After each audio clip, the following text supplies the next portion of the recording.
যেই দল দেশের স্বাধীনতাকে বিশ্বাস করে না তাদের ভোট দিলে দেশের সর্বনাশ হবে বলে মন্তব্য করেছেন বিএনপির মহাসচিব মির্জা ফখরুল ইসলাম আলমগীর। আজ ঠাকুরগাঁও সদরের বিডি স্কুল মাঠে নির্বাচনী সভায় এই মন্তব্য করেন মির্জা ফখরুল। তিনি বলেন, জিয়াউর রহমান বিএনপির প্রতিষ্ঠা করেছেন, স্বাধীনতার ঘোষণা করেছেন। এদেশের মানুষ অত্যাচারিত হয়ে পাকিস্তান থেকে আলাদা হয়ে গিয়েছিল, কিন্তু সেই সময় পাকিস্তান সেনাবাহিনীকে যারা সাহায্য করেছিল, হাজার হাজার মানুষকে হত্যা করেছিল, তারাই এখন দেশ চালাতে ভোট চাইছে। এ সময় ৭১ বিরোধীদের বিরুদ্ধে অবস্থান নেওয়ার আহ্বান জানান তিনি।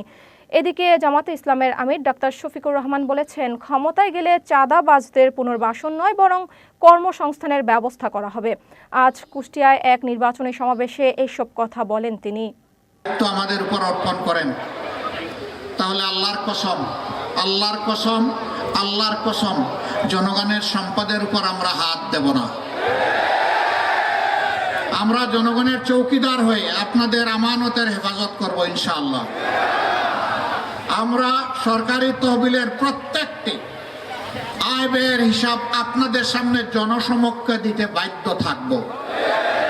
সকল নির্বাচিত জনপ্রতিনিধি, ইউনিয়ন পরিষদের মেম্বার থেকে শুরু করে জাতীয় পরিষদের মেম্বার, সবাইকে তাদের হিসাব, তাদের সম্পদের হিসাব জনগণের সামনে দিতে হবে। যদি আমরা সরকার গঠন করতে পারি আপনাদের ভোটের মাধ্যমে, তাহলে ইনশাআল্লাহ আপনাদের সেবা করার সুযোগ আমি পাবো। নৌকার যিনি কান্ডারি, আমাদের সাবেক প্রধানমন্ত্রী হাসিনা, উনি আপনাদেরকে ফেলে ভারত করে দিল্লি থেকে বসে আছে, আর আমাদেরকে বিপদে ফেলে দিয়ে গেছে, তাই না? থাকলে অন্তত একটা গণতান্ত্রিক অবস্থা চলতো, তাই তো? ফেব্রুয়ারি মাসের 12 তারিখে সবাই ধানের শীষে ভোট দিয়ে আমাকে কাজ করার সুযোগ দিবে।